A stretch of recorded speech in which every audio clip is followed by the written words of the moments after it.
The alarm screamed at 4:47 a.m., 13 minutes before Maya Collins needed to be awake. She always set it early, a small buffer against the chaos of her own anxiety. In the darkness of her Queens apartment, she reached for her phone and silenced it with practiced precision, careful not to wake her roommate Alicia on the other side of the thin wall. November in New York meant the kind of cold that seeped through windows and settled into your bones. Maya sat up, her breath visible in the dim light filtering through the curtains. The radiator hissed and clanked, offering little actual warmth. She'd lived in this apartment for 3 years, and it still felt temporary, like she was waiting for her real life to begin. By 5:30 a.m. she was dressed in her Transatlantic Airways uniform, navy blue blazer, crisp white blouse, pencil skirt, and the mandatory silk scarf knotted perfectly at her throat. She studied herself in the bathroom mirror under the harsh fluorescent light. 28 years old, brown eyes that looked perpetually tired, dark hair pulled back in the regulation bun. Her father used to say she had a kind face. Maya wondered if that was the problem, if kindness read as weakness at 30,000 feet. The subway ride to JFK was familiar torture. The E train rattled through the tunnel, packed with early morning workers whose exhaustion matched her own. Maya stood near the doors, gripping the pole, mentally preparing herself for another day of invisible humiliation. Transatlantic Airways crew lounge at Terminal 4 buzzed with pre-flight energy when Maya arrived at 6:45 a.m. Flight attendants clustered in groups, laughing over coffee, sharing weekend stories with the ease of people who belonged. Maya swiped her badge and moved through the space like a ghost, heading straight for her locker. Well, look who decided to grace us with her presence. Maya's shoulders tensed. She didn't need to turn around to know that voice. Jessica Torres, senior flight attendant, and the unofficial queen of Transatlantic's JFK base, 5 years older than Maya, with sharp features, perfectly applied makeup, and the kind of confidence that came from knowing exactly where you stood in the hierarchy. "Morning, Jessica," Maya said quietly, focusing on hanging her coat in her locker. Jessica leaned against the locker next to Maya's, examining her manicured nails. "I saw the roster. You're on my flight today. LA run. I know. Try to keep up, okay? Last time you worked my cabin, we got complaints about slow service." Jessica's smile was sharp enough to cut. "Some of us have standards to maintain." Maya bit the inside of her cheek. There had been no complaints last time. She'd checked. But contradicting Jessica was pointless. It only made things worse. Brandon Mills appeared beside Jessica, his lanky frame draped in the same uniform that somehow looked carelessly stylish on him. "Is this about that family in 32B who wanted their orange juice heated?" He laughed. "That was wild. Maya actually went to the galley and microwaved it." "Because they asked nicely," Maya said softly. "The mother said her daughter had sensitive teeth." "See, that's your problem," Jessica said, pushing off the locker. "You're too nice. Passengers will walk all over you if you let them.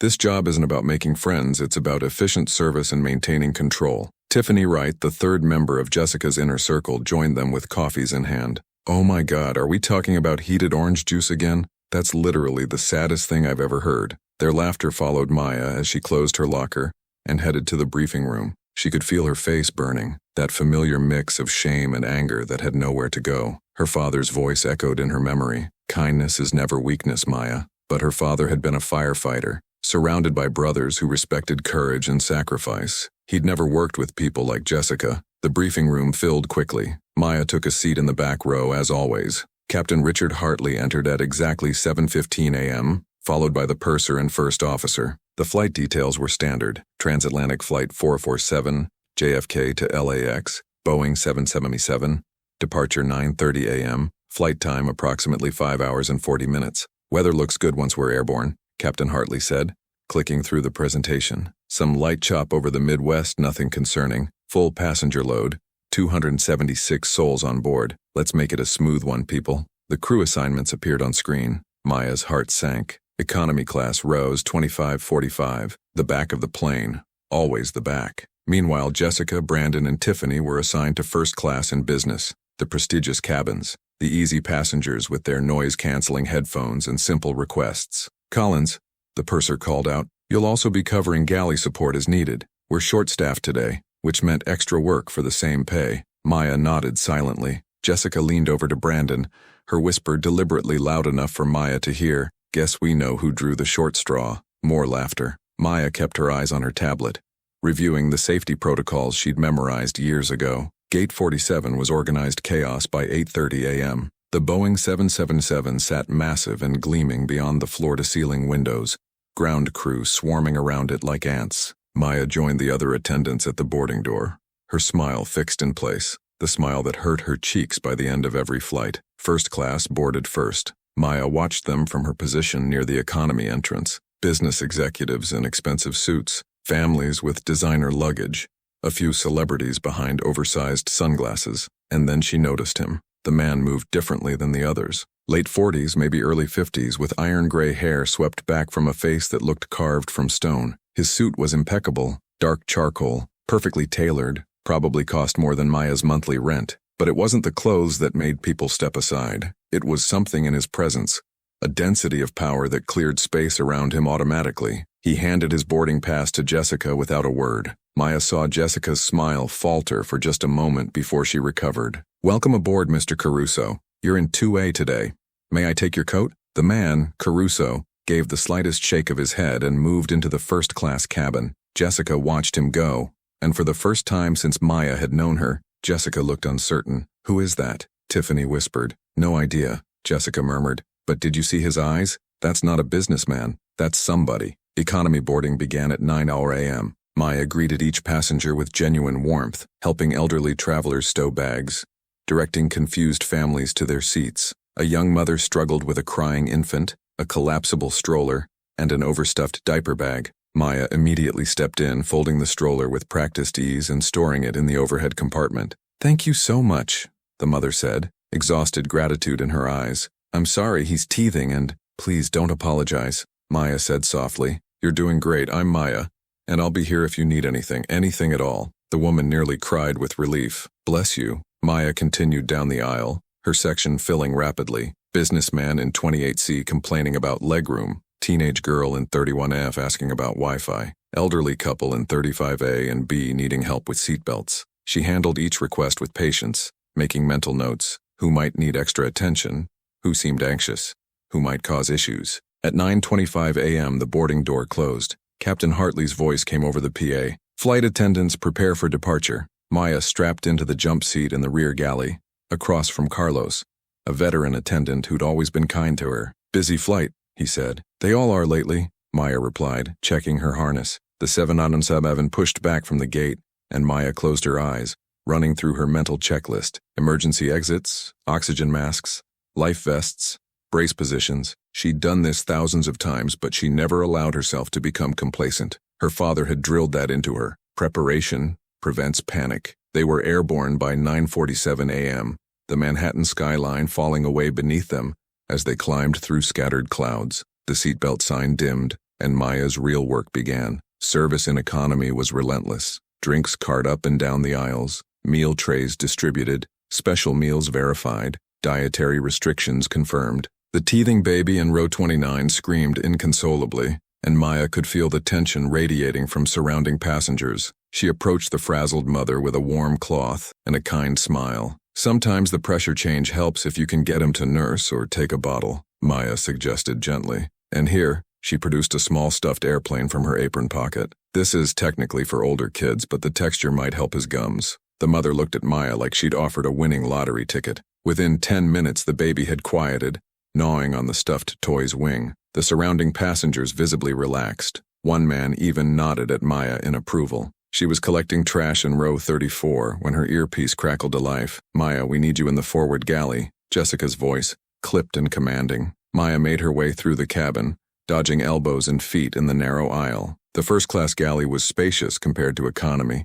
with actual counter space and better lighting. Jessica stood with her arms crossed, Tiffany beside her trying to suppress a smile. "Yes?" Maya asked. Jessica gestured to a pile of first-class meal trays. "These need to be washed and restocked. We're slammed up here." Maya glanced around. The first-class cabin beyond the curtain looked calm, most passengers reading, sleeping, or watching movies. Hardly slammed, but she nodded. "Of course." As she began loading the dishwasher, Jessica leaned against the counter. "I saw you with that screaming baby back there. Playing therapist again? Just helping a passenger," Maya said quietly. "That's your whole problem, Maya. You think this job is about helping people." Jessica laughed. "It's about efficient service. Get them fed, keep them quiet, get them off the plane. All this emotional investment? It's exhausting just watching you." Tiffany chimed in. Seriously?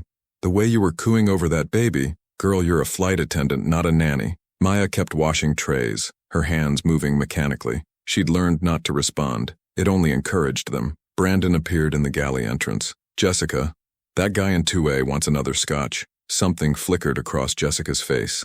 That same uncertainty Maya had seen during boarding. Can you take it? He asked for you specifically. Jessica straightened her blazer and grabbed a bottle of Macallan 18. Maya watched her approach seat 2A with her perfect smile, watched the man, Caruso, accept the drink with a barely perceptible nod. There was something in the way Jessica hurried back to the galley, something in her relieved exhale. He's weird, Jessica muttered. Hasn't said more than 5 words the whole flight. Maya finished the dishes and returned to economy, where at least the demands were honest. Passenger in 38B needed another pillow. The elderly couple in 35 wanted help accessing the entertainment system. A businessman in 40C complained about the temperature. She was in the rear galley, restocking beverages, when Tiffany's voice came over her earpiece. Hey Maya, we just noticed your uniform has a stain on the back of your skirt. Coffee, maybe? So unprofessional. Maya twisted to look.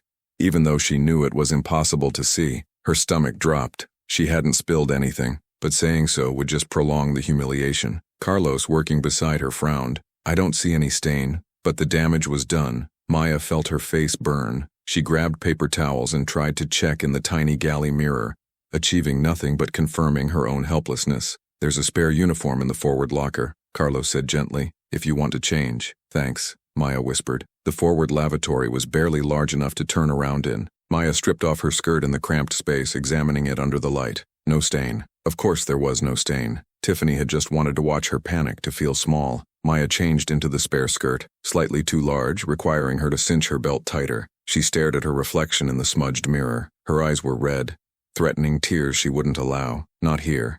Not where they could see. You're invisible, she whispered to her reflection. That's your superpower. You're invisible, but invisible people got walked on. Invisible people spent their whole lives shrinking. Maya splashed cold water on her face and returned to the cabin. The flight crossed from New York airspace into Pennsylvania, the landscape below a patchwork of browns and grays. Maya moved through her section on autopilot, her smile mechanical now. She felt hollowed out, running on fumes of professionalism. At 12:30 p.m. EST, about 2 hours into the flight, light turbulence began. The seatbelt sign illuminated with a soft chime. Maya secured the carts and did a quick cabin check, ensuring passengers were buckled in. Most barely noticed the gentle bumps. This was nothing concerning. But as she passed through the curtain separating economy from business class, something caught her eye. Row 8, Economy Plus. A man in his mid-30s, clean-cut, wearing a business casual polo and khakis. He'd been fine during boarding. Maya remembered him because he'd been so polite, offering to help an elderly woman with her bag. But now he was sweating profusely despite the cool cabin temperature. His hands gripped the armrests, knuckles white. His carry-on bag sat on his lap instead of stowed properly, partially unzipped. Maya approached. Sir, I'm going to need you to stow that bag under the seat during turbulence. His eyes snapped to hers. Wild, unfocused. It's fine where it is. It's a safety requirement, Maya said gently. I can help you. I said it's fine. His voice sharp enough that nearby passengers looked over. Maya's training kicked in. Don't escalate. De-escalate. Of course, but when the turbulence passes, would you mind storing it? For your own safety. He didn't respond, just turned to stare out the window. His jaw clenched. Maya continued her check, but something nagged at her. The sweating, the anxiety. The bag clutched like a lifeline. She'd seen nervous flyers before. They looked different. This was something else. She passed back through business class and caught a glimpse through the first-class curtain. Mr. Caruso sat in 2A, perfectly still, a book open on his tray table, but he wasn't reading. His eyes tracked the cabin with the awareness of someone who never stopped assessing threats. And as Maya watched, those eyes shifted to row 8 in Economy Plus. He'd noticed the nervous passenger too. Their gazes met for a fraction of a second. Maya saw something in his expression. Recognition, maybe. Understanding. As if he knew exactly what she was thinking. Then the curtain swished closed, and he was gone from view. Maya returned to the rear galley, her heart beating faster than the turbulence warranted. Carlos was preparing lunch service, oblivious. Hey, Maya said quietly. Has anyone else noticed the passenger in 8C? The guy with the polo shirt? Carlos glanced up. The sweaty one. Probably scared of flying. We get them all the time. Maybe, Maya said, but her instincts. The same instincts that told her when a baby needed comfort or when a passenger needed extra kindness. Those instincts were screaming now. She needed to report this. Protocol was clear. Observe. Report unusual behavior to the purser or captain. But that meant going through Jessica, who'd already dismissed her twice today, who'd laugh at her paranoia, who'd use this as more ammunition. Maya stood in the galley, paralyzed by indecision. The turbulence smoothed out. The seatbelt sign dimmed. Service continued. But Maya couldn't shake the image of that partially open bag, the glimpse of wires inside, the way the man's hands trembled. Either she was overreacting, proving Jessica right that she was too emotional, too invested, too weak for this job, or she was the only person on this plane who'd noticed that something was terribly, dangerously wrong. The choice stood before her like a precipice: stay invisible and safe or speak up and risk everything. In seat 2A, Vincent Caruso closed his book and pressed the call button for Jessica. When she arrived, he said simply, "Tell your captain to keep an eye on the passenger in 8C.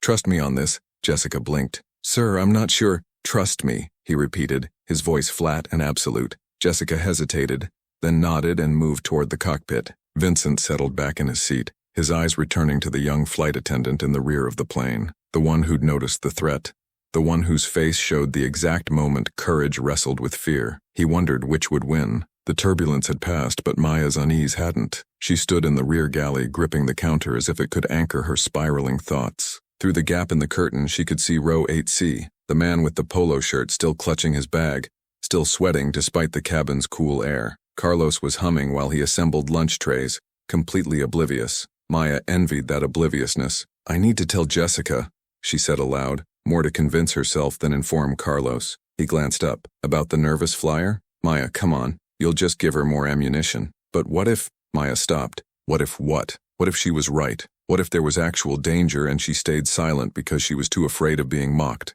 Her father's face flashed in her mind. Michael Collins, 23 years with FDNY, died in a warehouse fire when Maya was 19. His last words to her, spoken over breakfast the morning of his death: "Courage isn't the absence of fear, Maya Bird. It's doing what's right even when your knees are shaking." Her knees were shaking now. Maya straightened her blazer and walked toward the forward galley. Each step through economy felt like moving through concrete. Passengers watched movies, read books, slept, completely unaware that their safety might depend on whether one scared flight attendant could find her voice. The first-class galley was empty except for Tiffany, who was checking her phone. She looked up when Maya entered, her expression immediately shifting to that practiced mockery. "Back again? Missed the glamorous world of first class already?" "I need to speak with Jessica," Maya said, keeping her voice steady. "She's in the bathroom." "What's so urgent?" Tiffany's eyes sparkled with anticipation, like a cat spotting a wounded bird. "There's a passenger in 8C who's acting strangely. I think we should—" "Acting strangely how?" Tiffany interrupted. "Is he breathing? Making eye contact? Existing while anxious?" She laughed. "God, Maya, not everyone can be as zen as you pretend to be." The bathroom door opened and Jessica emerged, touching up her lipstick. "What's going on?" Maya took a breath. "The passenger in 8C. He's exhibiting signs of extreme anxiety.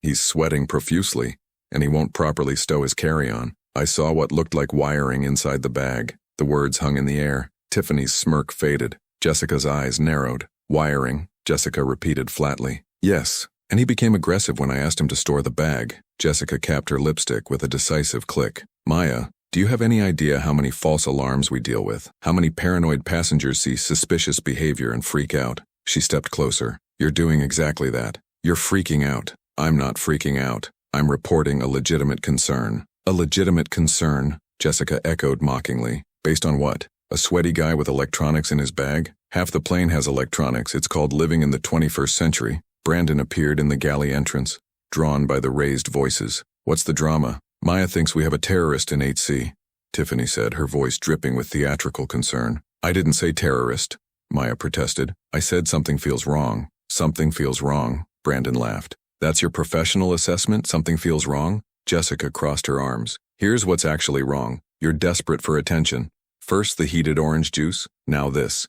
You want to be the hero so badly that you're inventing emergencies." Maya felt her face burning. "I'm not inventing anything. I'm following protocol. Observe and report. That's what training says. Training also says use your judgment." Jessica shot back. "And my judgment as senior flight attendant is that you're overreacting." Again, she leaned against the counter. "Do you know what happens when we report false threats? The airline investigates.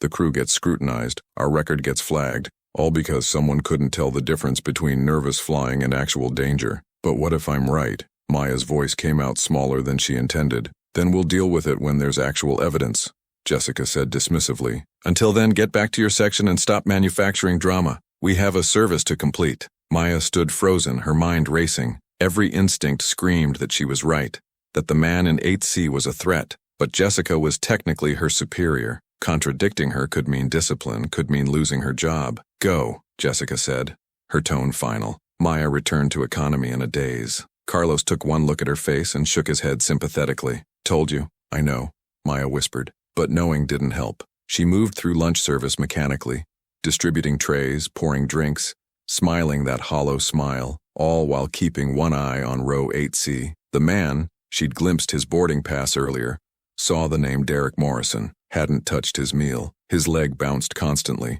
his eyes darting around the cabin. The carry-on bag remained on his lap, and Maya could now see more clearly what was inside. Wires, a small digital clock, what looked like blocks of gray clay. Her blood ran cold. That wasn't electronics. That was designed to look like a bomb. Whether it was real or fake didn't matter. The threat was real either way. Maya pulled out her phone, pretending to check the time while actually pulling up the airline's emergency protocol document she'd saved. Page 12, Suspicious Items and Behavior. Clear directive. Notify captain immediately via purser. Do not engage passenger directly. But Jessica had refused to notify the captain, had called her paranoid, had blocked the chain of command, which left Maya with an impossible choice. Follow protocol that had already failed or break protocol and handle it herself. She was still debating when Derek Morrison stood abruptly. The sudden movement drew attention from nearby passengers. Maya watched from the galley as Derek stepped into the aisle, the bag now clutched to his chest.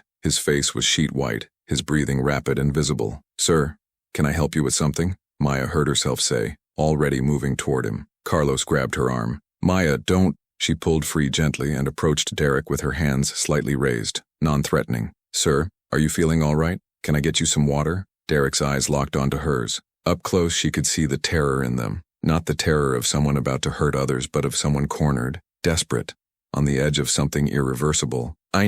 His voice cracked. I need to speak to the captain. Several passengers were watching now. Maya could feel the cabin's energy shifting, that collective awareness of something wrong. I can relay a message for you, Maya said softly, keeping her tone calm. What would you like me to tell them? Derek's jaw clenched. His hands tightened on the bag. Tell them this plane needs to land now.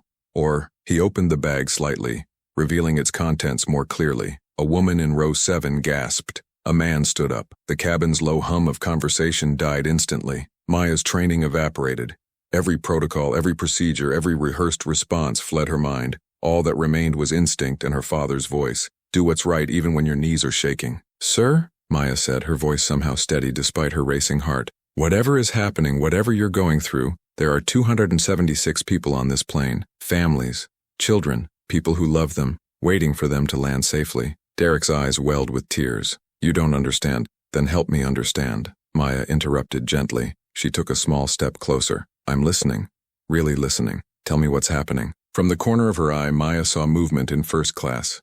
Air marshals positioning themselves. Jessica frozen in the galley entrance, her face pale. Brandon with his phone out, filming. Coward. But Maya kept her focus on Derek. On the way, his hands trembled, on the desperation in his eyes. My daughter, he choked out. Emily. She's 8.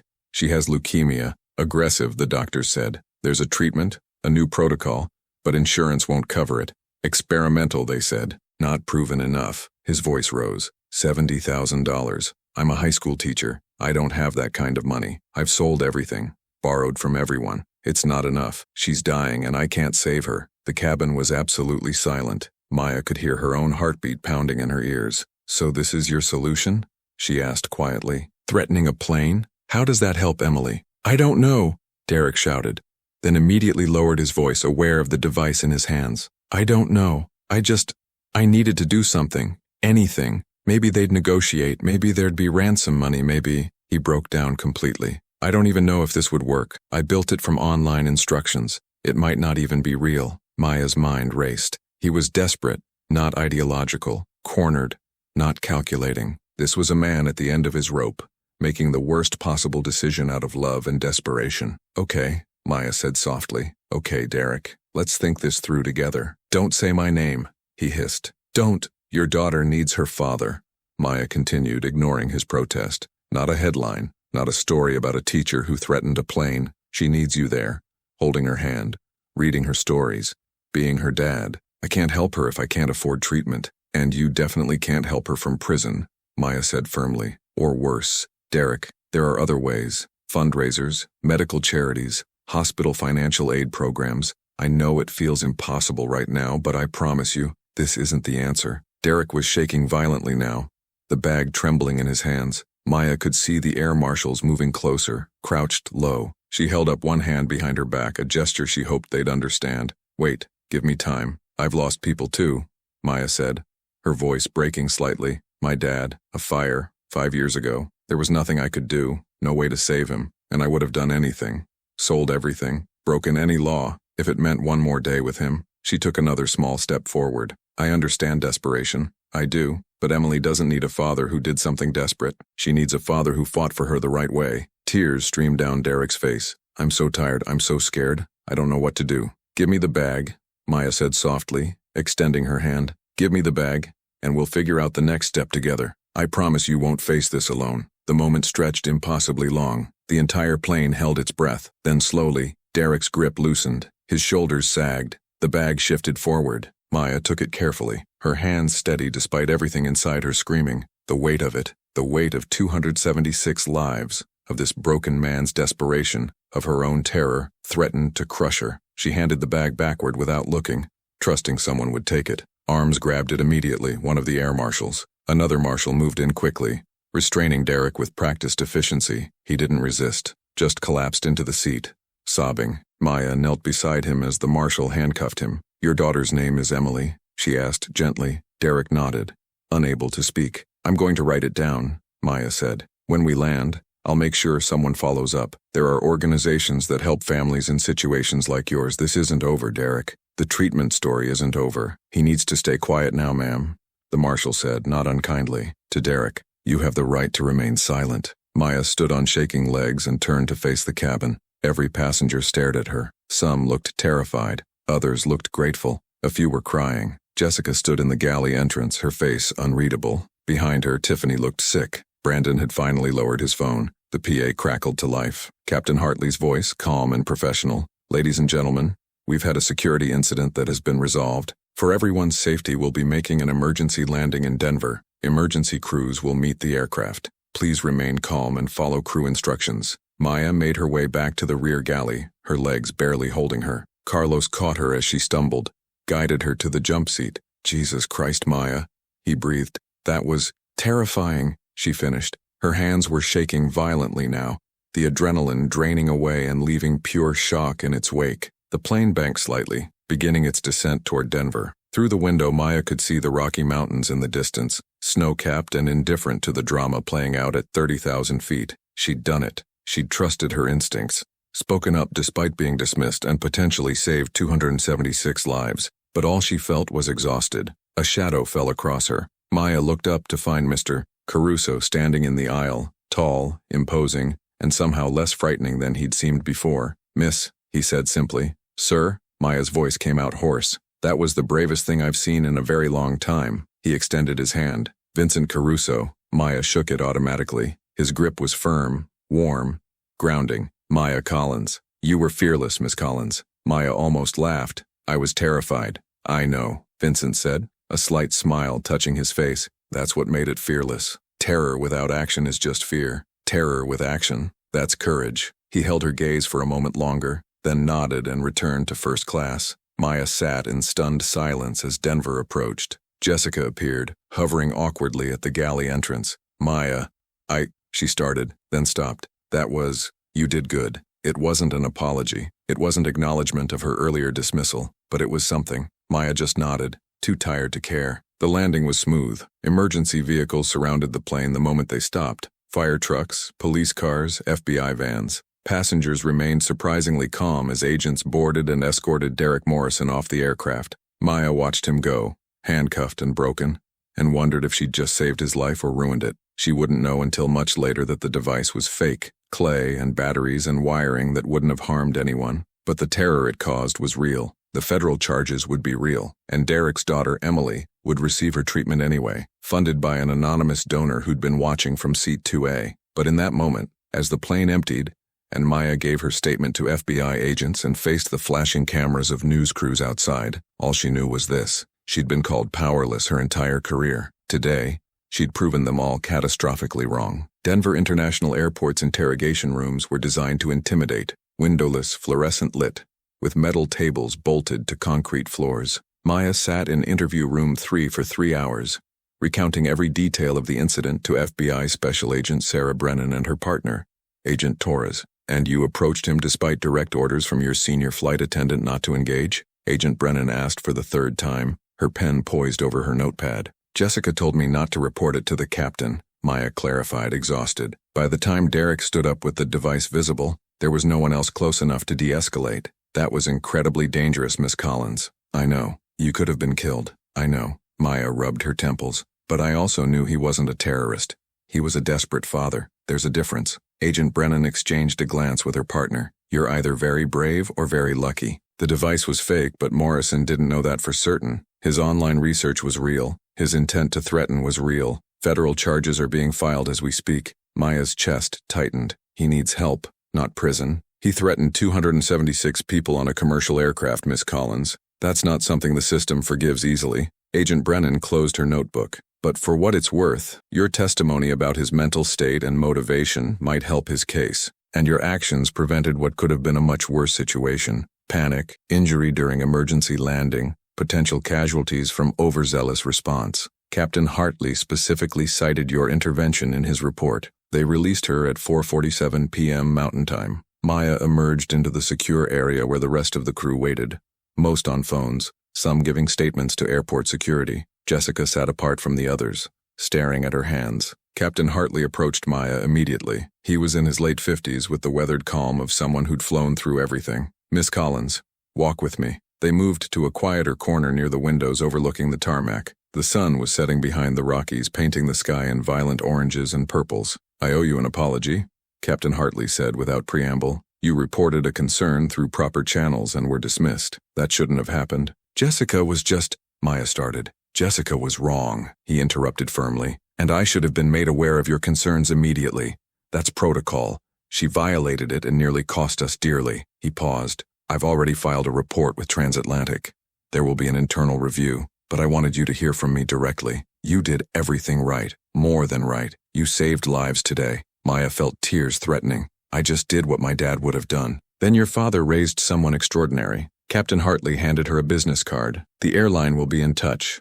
Probably awards, commendations, that sort of thing. You'll be fielding media requests too. There are already reporters outside. Airport security will escort you through if you want to avoid them." "Thank you, Captain." He nodded and walked back to coordinate with his crew. Maya stood at the window, watching planes taxi in the dying light, trying to process everything. "Maya," she turned. Jessica stood a few feet away, looking smaller somehow. The sharp edges of her confidence had dulled. "I'm sorry," Jessica said quietly. "I was wrong.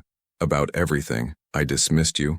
I mocked you. And I nearly caused a disaster because I was too proud to listen." She swallowed hard. "You were right. You've always been right. About passengers.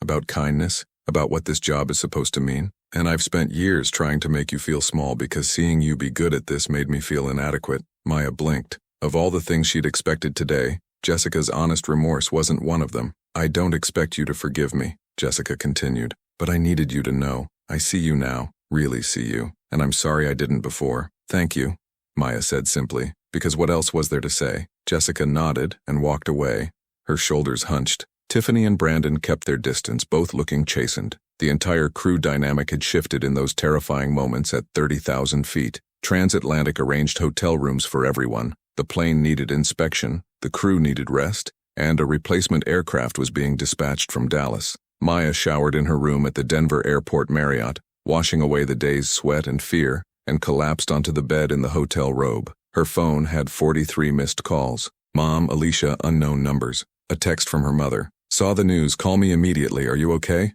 Maya called. Her mother cried. Maya cried. They stayed on the phone for an hour, her mother recounting how Michael Collins would have been so proud, how Maya had his courage, his instincts. When they finally hung up, Maya felt hollowed out, but less alone. She ordered room service, soup she didn't eat, and fell asleep before 8 p.m., still in the robe. She woke at 2:17 a.m. to her phone buzzing. Unknown number. She almost didn't answer. Miss Collins? A male voice, professional, unfamiliar. Yes? My name is Marco DeSanto. I work for Vincent Caruso. He'd like to speak with you if you're available. Maya sat up, suddenly alert. It's 2 in the morning. Yes, ma'am. Mr. Caruso apologizes for the timing. He's leaving Denver shortly and wanted to extend his gratitude in person before departing. He's in the hotel restaurant. It's closed to the public currently, but he's arranged a private space. Would you be willing to join him? Every instinct told Maya this was strange. Normal passengers didn't arrange private meetings at 2 a.m. Normal businessmen didn't have people who worked for them making calls like this. But Vincent Caruso had seen her, really seen her, in a way almost no one did, and something about his presence on that plane, his calm certainty, made her curious. Give me 15 minutes, Maya said. She dressed in jeans and a sweater, off-duty, not trying to impress. The hotel's restaurant was indeed closed, but lights glowed in the private dining area. A man in a dark suit, Marco presumably, stood outside. Miss Collins, thank you for coming. Please. He opened the door. The private room was elegant, dark wood paneling, soft lighting, a table set for two. Vincent Caruso stood by the window, looking out at the sleeping city. He turned when she entered, and for the first time Maya saw him without the armor of his first-class seat. Just a man in expensive casual clothes, tired eyes, and a slight smile. Miss Collins, thank you. I know the hour is unusual. Mr. Caruso, Maya stayed near the door. Your associate said you wanted to talk? Please sit. Are you hungry? The hotel kitchen opened for us. I'm fine, Maya said. But she sat. Vincent took the chair across from her, no table between them. Less formal, more conversational. I wanted to thank you properly, Vincent began. What you did on that plane, most people would have frozen. Or run. You walked toward danger. I'm a flight attendant. It's my job to... It's not, Vincent interrupted gently. Your job is beverage service and safety demonstrations. What you did today went far beyond employment requirements. You read a desperate man's pain, connected with his humanity, and gave him a reason to choose life over disaster. That's not training. That's who you are. Maya studied him. Up close, his face showed age, lines around his eyes, gray threading through his dark hair. But it was his eyes that held her attention. They'd seen things, done things, carried weight she couldn't imagine. Who are you? She asked directly. Really? Vincent smiled slightly. Smart question. Most people are too intimidated to ask. He leaned back. I run a family business. Import-export, real estate development, consulting. My family has been in New York for 4 generations, building networks, facilitating agreements between parties who might not otherwise trust each other. That's very diplomatic phrasing, Maya said. It is. Vincent's smile widened. The less diplomatic version is that I'm connected to organizations most people fear. I move in circles where loyalty is currency and power is survival. I've done things I'm not proud of, made choices that keep me awake at night, but I've also protected people, provided for families, and maintained order in chaos. He was telling her he was Mafia without saying the word. Maya should have been terrified, should have stood up and left, but instead, she felt an odd sense of honesty, like he was giving her the respect of truth. Why tell me this? She asked. Because you deserve to know who's offering you friendship. Vincent leaned forward, his expression serious. I see potential in you, Miss Collins. I see strength that's been suppressed, intelligence that's been dismissed, courage that's been ridiculed. The people in your life, your colleagues, your supervisors, they've made you feel invisible, small, powerless. Maya's throat tightened. You don't know anything about my life. I know what I saw on that plane. I know Jessica Torres's type. I've dealt with bullies my entire life. I know what it looks like when someone extraordinary is surrounded by people determined to diminish them. Vincent's voice softened. My question is, how long are you going to let them? I don't let them do anything, Maya stopped. I do my job. You do more than your job. You care. You connect. You see people, really see them, in a way most never will. Derek Morrison told the FBI you were the only person who looked at him like he was human, not a threat. That gift you have? It's rare and dangerous because people like Jessica sense it and feel inadequate by comparison. Maya shook her head. You're making me sound like something I'm not. I'm just ordinary? Vincent interrupted.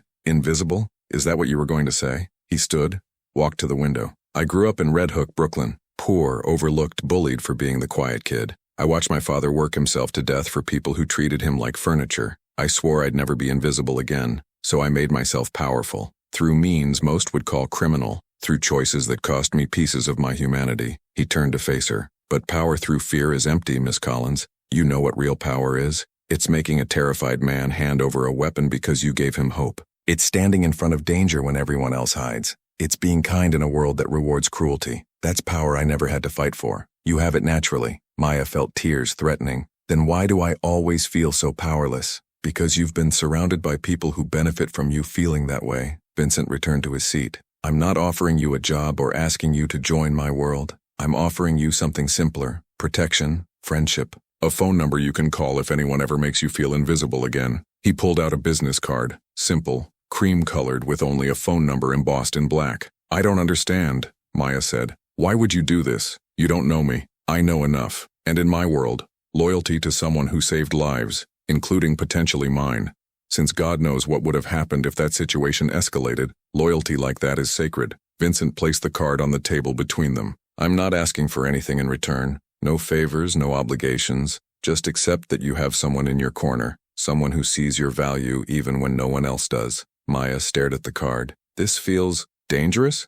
It is. Vincent's honesty was disarming. I won't pretend otherwise. Knowing me comes with complications, but I'll never ask you to compromise yourself. I respect who you are too much for that. Maya picked up the card, felt the heavy paper stock, the simple elegance. What if I never call? Then you never call, but you'll know you could if you needed to. They sat in silence for a moment. Through the window, Denver's lights stretched toward the mountains, a grid of life and stories and struggles. My father was a firefighter, Maya said quietly. He died saving strangers. I became a flight attendant because I wanted to help people like he did, but somewhere along the way, I forgot how to help myself. Your father sounds like a good man, the best. Maya looked at Vincent directly. Would he approve of this?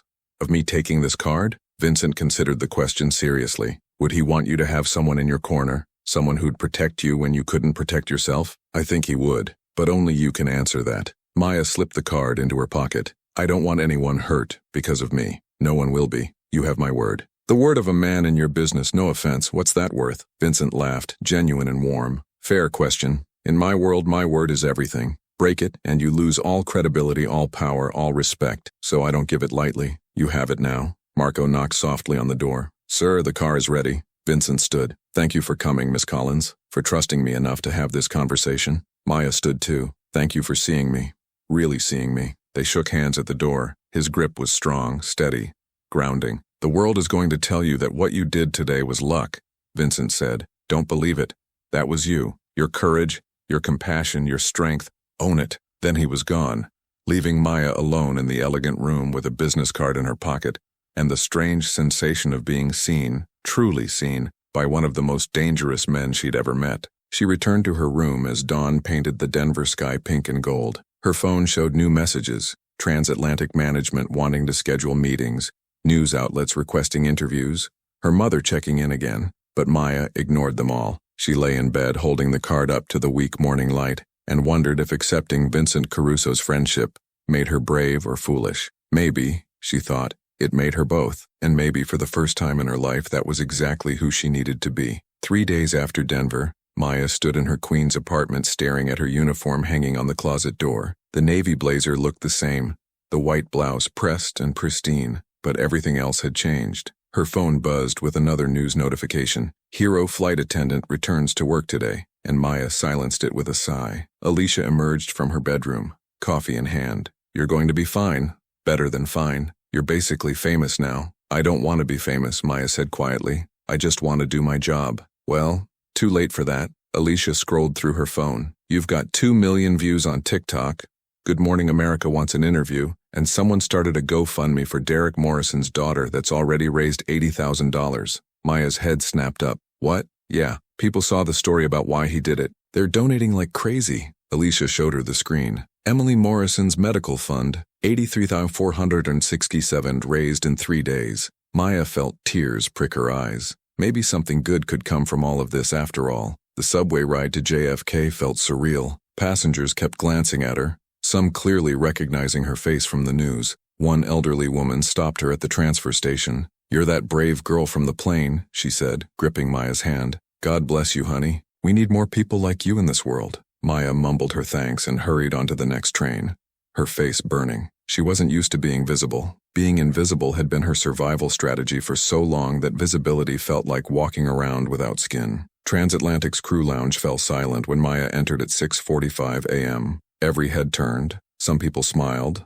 Others whispered. Jessica stood by her locker, and for a moment their eyes met before Jessica looked away quickly. Maya went to her own locker, changed into her uniform, and tried to ignore the weight of everyone's attention. She was lacing her shoes when a throat cleared behind her. "Miss Collins?" Maya turned to find Director Patricia Hammond, the airline's chief of crew operations, a woman she'd only ever seen in employee training videos. Hammond was in her 50s, sharp-suited, with the bearing of someone who'd climbed corporate ladders by sheer competence. "Director Hammond." Maya stood automatically. "Walk with me, please." They moved to a private briefing room while the entire crew lounge watched. Hammond closed the door and gestured to a chair. "Please sit. I'll keep this brief. I know you have a flight soon." Maya sat, her heart pounding. "First, I want to personally thank you for your actions on Flight 447. Your courage, judgment, and compassion exemplified everything we hope to instill in our crew members." Hammond opened a folder. "The incident has been thoroughly reviewed by our safety board, the FAA, and the FBI. All reports commend your conduct." "Thank you, ma'am." "Second, we're offering you a promotion. Lead flight attendant position, your choice of routes, significant pay increase. You've earned it." Hammond paused. "However, I need to be frank with you about something else. The internal investigation into why your initial concerns were dismissed has concluded. Jessica Torres acted inappropriately, violated protocol, and will face disciplinary action. She's being demoted and reassigned." Maya's stomach twisted. "I don't want her to lose her job because of me. This isn't about you, Miss Collins.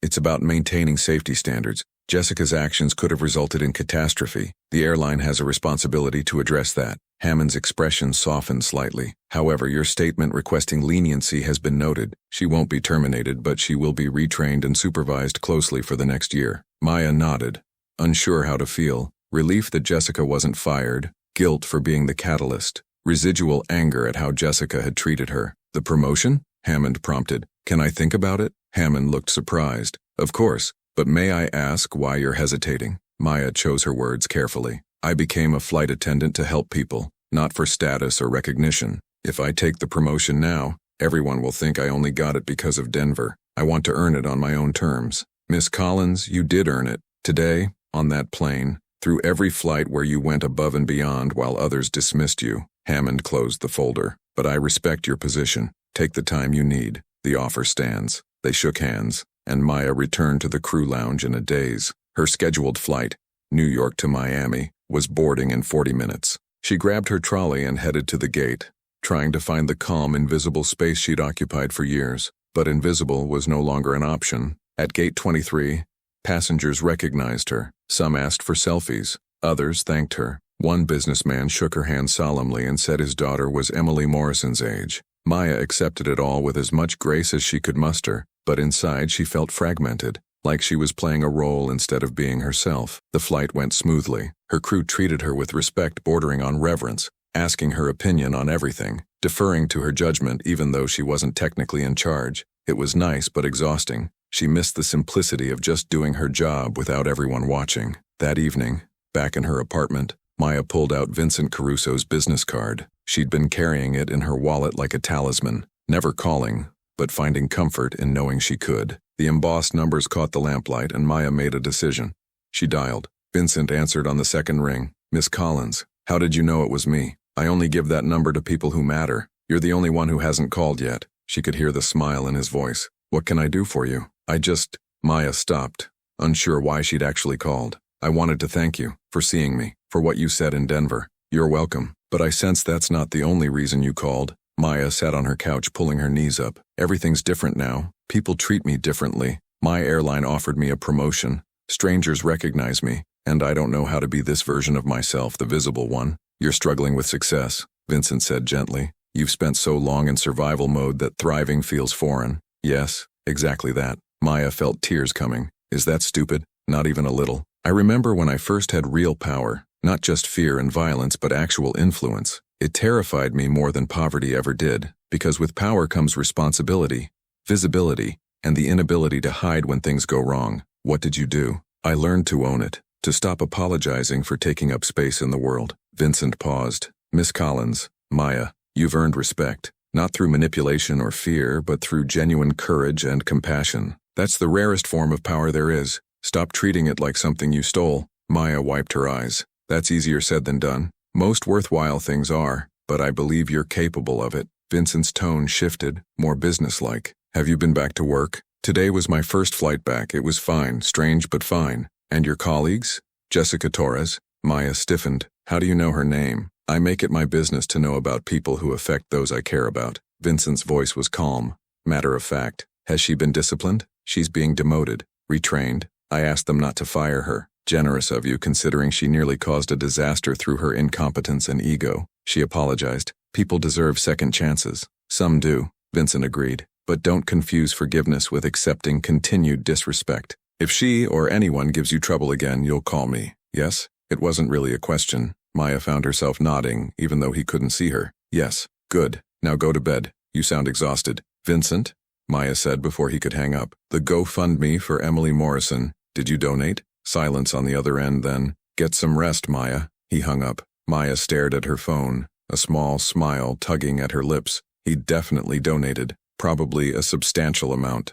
Anonymously. The thought warmed something in her chest. The next few weeks passed in a blur. Maya returned to her regular flight schedule, gradually adjusting to her new visibility. The media attention faded. Passengers stopped recognizing her quite so often. The crew dynamics at Transatlantic shifted. Jessica kept her distance but was notably less hostile. Brandon and Tiffany followed suit, their mockery replaced by awkward politeness. Maya finally accepted the promotion 6 weeks after Denver, lead flight attendant, premium routes, mentoring new crew members. She chose to base out of JFK but requested regular training assignments. She wanted to teach others what she'd learned, particularly about reading passengers, de-escalation, and trusting their instincts. Her first training session was in early January. Bitter cold outside but warm in the conference room, where 8 new flight attendants sat nervously awaiting her presentation. Maya stood at the front of the room looking at their young, hopeful faces, and remembered being exactly where they were, invisible, uncertain, trying to find her place in an industry that could be both wonderful and brutal. Good morning, she began. My name is Maya Collins, and I want to start by telling you that this job will challenge you in ways you can't imagine. You'll deal with difficult passengers, impossible situations, and colleagues who may not always support you. But if you remember one thing from today, let it be this. Courage isn't the absence of fear. It's doing what's right despite being terrified. She told them about Denver, not the heroic media version, but the real story. The fear, the doubt, the way Jessica had dismissed her concerns, the moment she chose action over invisibility. You will face situations where protocol fails, Maya said, where the chain of command breaks down, where you have to decide between following rules and following your conscience. Those moments define who you are. Trust yourself, trust your training, but most importantly, trust your humanity. A young woman in the front row, probably 22, barely older than Maya had been when she started, raised her hand. What if we're wrong? What if we speak up and we're mistaken? Maya smiled. Then you're wrong, and you learn from it. But I'd rather be wrong and speak up than silent and watch something terrible happen, because I was too afraid to look stupid. She paused. Being invisible feels safe, but safety isn't the same as living. After the session, several trainees thanked her. The young woman from the front row lingered. Miss Collins, I just wanted to say, I was being bullied during my initial training. Another trainee kept making me feel small, incompetent. I was going to quit, but after hearing your story, I'm going to stay and speak up. Maya pulled out one of her new business cards, official Transatlantic lead flight attendant cards, with her direct email and phone extension. If you ever need support or advice or just someone to listen, call me. That's a standing offer. The young woman's eyes filled with tears. Thank you, really. Watching her leave, Maya felt something shift inside her, purpose beyond just surviving. She was building the support system she'd wished for during her worst days, creating a space where others wouldn't have to feel invisible. That evening, Maya met Vincent for dinner. They'd fallen into a pattern of monthly meals, always high-end restaurants where Vincent was clearly known and respected, feared really, but he wore power like a comfortable coat. Tonight was Luciano's in Tribeca, the same restaurant from their first meeting. Marco greeted her at the door with a respectful nod. Miss Collins, Mr. Caruso is waiting. Vincent stood when she entered the private dining room, a gentleman's gesture she'd come to expect. Maya, you look well. Settled. I feel settled, she admitted, sitting across from him. For the first time in years, actually. Over pasta and wine, she told him about the promotion, the training sessions, the gradual rebuilding of her professional reputation. Vincent listened with genuine interest, asking thoughtful questions, offering insights from his own experience managing people. "You're building loyalty the right way," he said, "not through fear or obligation, but through authentic support. That's rarer than you know, especially in my world." "How is your world?" Maya asked. She'd learned to ask directly. Vincent appreciated honesty over dancing around uncomfortable topics. Transitioning, slowly. Vincent swirled his wine. "I'm moving legitimate as much as possible. Real estate development, consulting, even some venture capital investments. The family business will always have its darker elements, but I'm trying to ensure the next generation has cleaner options." "That sounds difficult." "It is. Changing legacy, changing expectations. It's like turning a ship the size of Manhattan, but necessary." He met her eyes. "You inspired some of that, you know." Maya blinked. "What?" "Watching you choose courage over safety, principle over self-preservation. It reminded me why I wanted power in the first place. Not just to avoid being victimized, but to protect others from being victimized. You've been doing that your whole life, without violence, without fear tactics, just humanity." Vincent smiled slightly. "Made me realize there are better ways to have influence." Maya felt her throat tighten. "I'm just a flight attendant." "You're never just anything, Maya Collins. And the sooner you fully believe that, the more powerful you'll become." They finished dinner with easy conversation, the kind that came from unexpected friendship. As they said goodbye, Marco already waiting with the car, Vincent handed her a small envelope. "What's this?" "A thank you for reminding me what real strength looks like." Inside was a check for $50,000, made out to Maya Collins. "Vincent, I can't," she started. "It's not charity. It's acknowledgement. Use it however you want. Savings, investment, donate it to Emily Morrison's fund, but accept it as recognition of your value." His expression was serious. "You saved lives, Maya, including, potentially mine. In my world, that debt is sacred. Let me honor it." Maya stared at the check, her hands trembling. $50,000 was more money than she'd ever seen at once. It could erase her student loans, pay off her credit cards, give her actual financial security. "I don't know what to say. Say thank you and put it in the bank tomorrow." Vincent smiled. "You've earned the right to stop struggling. Accept it." Maya hugged him, surprising them both, and whispered, "Thank you." Months passed. Spring came to New York, then summer. Maya's training program expanded. She mentored dozens of new flight attendants, creating a network of crew members who looked out for each other, who spoke up, who refused to accept bullying or dismissiveness. Jessica completed her retraining and approached Maya one day in the crew lounge. "I'm transferring to the Boston base," she said quietly. "Fresh start. But I wanted to say, watching you these past months, seeing what you've built, I get it now. Real leadership isn't about dominance. It's about lifting others up. I'm sorry it took me so long to learn that." "We all learn at different paces," Maya said genuinely. "Good luck in Boston." They shook hands. Not friends, but no longer enemies. Just two women who'd learned difficult lessons about respect and power. 1 year after Denver, Maya received a letter from Derek Morrison. He'd pleaded guilty to reduced charges, was serving 2 years in minimum security, but Emily, thanks to the GoFundMe and anonymous donations, had received her treatment and was in remission. "You gave me hope when I'd lost it completely," Derek wrote. "You reminded me that choosing life over despair is always the right answer. Emily asks about the brave lady from the plane all the time. She wants to be like you when she grows up. Thank you for seeing me as human when I couldn't see it in myself." Maya kept the letter in her locker, a reminder of why she'd chosen this career, not for the travel or the glamour, but for those moments of human connection at 30,000 feet. She was preparing for a flight to Los Angeles, the same route as Denver, full circle, when her phone rang. "Vincent, are you working today?" he asked. "About to board." "Why?" "I'm on your flight, 2A again. Thought I'd warn you so you don't spill coffee on me in shock." Maya laughed. "I'll try to restrain myself." He was indeed in 2A when she boarded, reading the Wall Street Journal, looking exactly as he had a year ago. But when Maya approached with the beverage cart, he looked up with genuine warmth. "Miss Collins, coffee? Black if I remember correctly, Mr. Caruso." "You remember correctly." He accepted the cup. "I'm traveling with my niece today.